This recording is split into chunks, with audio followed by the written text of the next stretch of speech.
Previously on Neverwhere. So, Summary, right? unbeknownst to Dor and Richard, the Marquis is dead. He got boned by Mr. Vandermeer. The Mark got checked with So, Dor and Richard travel to the second market. Floating market at the HMS Belfast, the Find Marquis. London battleship. Yes, it's all London. They're trying to find the Marquis, but no sign of him. He's dead. But he's technically is at the market. He's In a different state. Sold. Yes. And then Old Bailey comes to buy him off. And he takes him off. Back to his rooftop where he takes out the silver box and basically He smashes the egg, which makes a whomp sound, and then his life flows back into his body. And he's got a cut throat, but he's okay. Sort of. Okay. One more talk. Alright, so Marquis is alive and not exactly kicking, but he's alive.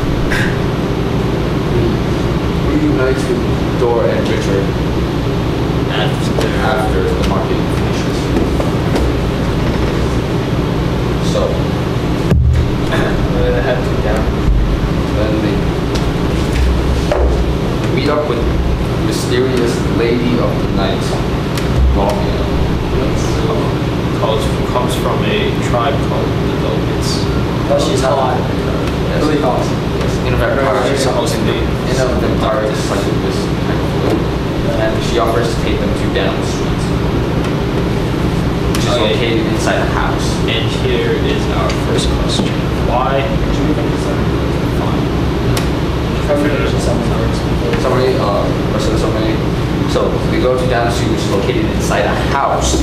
And they journey down, find the way to the labyrinth, but before they get there, they meet Krupin Vanmar again, who takes Dor. Oh wait, no, before. Should we get to the? No, wait, no, they don't. Yes, they They did. say they meet Mr. Krupp, Mr. Vandermeer, and son, and all of a sudden we realize that Hunter is a traitor.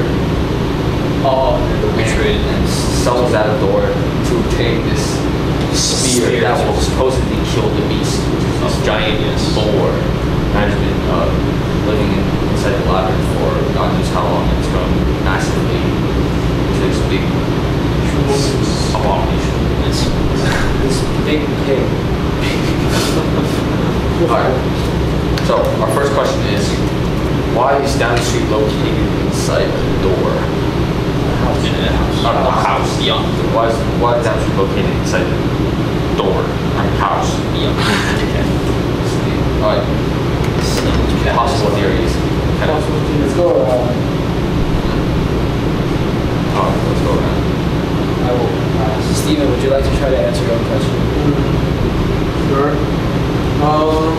I can't really answer why it's in the house part, but I can answer why it's down because maybe it's called down street because you can't really go down on the street. We can't go down. You can't. You walk down the You can't. street. No, it's like you can't vertically go down the street. You can only do it if you have a house and then you have a basement. You can't go vertically down. If the street is Down the street. So in this case, going down the street is very literal. Yes, that's actually makes sense because they are going down anyway. Yeah. Okay, that's very funny. I think that's pretty good. I think I answered the question. I think what you said. I was thinking it's basically just another one of those techniques that Gaiman uses inside his book to like add the element of not really mystery, more of like how different their world is from ours. Where you have a street, but it's inside a house. That's what? fun. Makes the stories fun. Oh. Yeah. Makes it more interesting to me. Exactly. A street inside a house, and then right before that, Richard even asks, "Is the street beyond? Like, I've got to walk through the house first?" But he said, "No, the street is inside the house." And direct contrast, and that's how he makes everything more interesting. He reads it as down street. So the street is down, like literally down. They've descended to Like, there's a very blurred line between figurative and literal language here. There's another question here. Like, once they got to the elevator, it was old and broken and says out of order. Then there's a stair beside it. So do you think there's some meaning to it? Well, besides the fact that you always have stairs in an elevator, I don't think so. Yeah. Yeah, you maybe, possibly, there might be meaning behind it.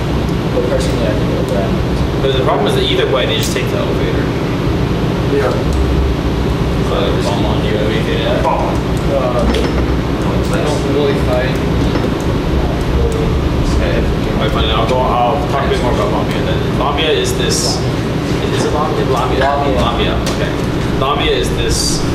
Sounds kind of time. It's supposed to be a little. She's supposed to have a kind of gothic feel to her, and she smells of honeysuckle and lily something. Lily of the valley. Musk, which is kind of. No idea what that is. Yeah, basically she has like a lot of aromas around her, and yeah, she is. Sexy body. Like primal heat body. It's like fur or something. Okay. Alright, so because of this, well, we can tell that Richard is kind of attracted to her in a kind of way. Say it. Which I don't wants He her. wants her. Like he doesn't actually. Actually, no, she wants him because like. Yeah, she wants him. They both Like, want each different other. senses. Then what payment would your Yeah. she met? And then she said, "This is for me to know to what." Yes. Oh, I saw.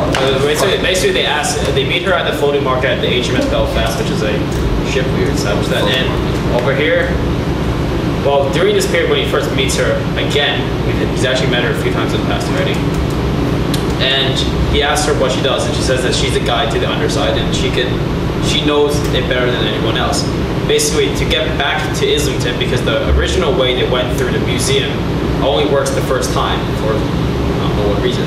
Anyway, to get there again, they don't know how to get to him, so they have to ask the Velvet again, who is supposedly as a guide. And during this time when Richard is asking her for help, Hunter basically signals to Richard that it's probably a very bad idea.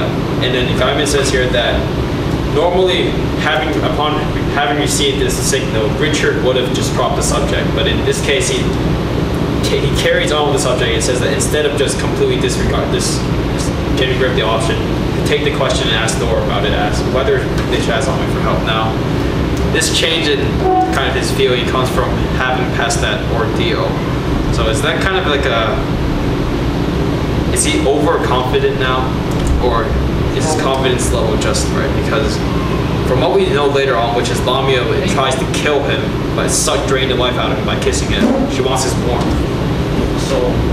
So in the literal sense, not the figurative one, just to be clear. I think it's because like remember before like on the door she gave Richard more responsibility. Like she believed that he could take on more responsibility, so she told Richard to go get some curry.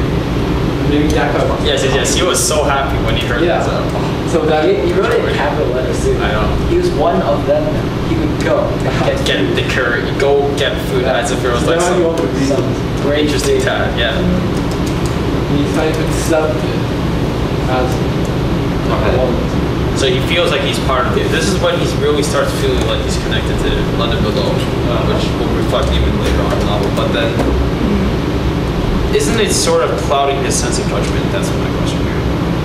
I don't think so. Because he used to be a timid little guy. That was probably more. His judgment then was probably more clouded than it is now. Right now, he seems to be more on normal confidence. I mean, he used to like. He had a girlfriend that like completely on. He was like his Uncle Tom. Yeah, and what else? Yeah, he was whipped. Pretty good. I mean, what is it? Marquise told him not to fall with them, so he just sat in the gutter and waited to die. And yeah, he's never had much confidence, not much decisiveness.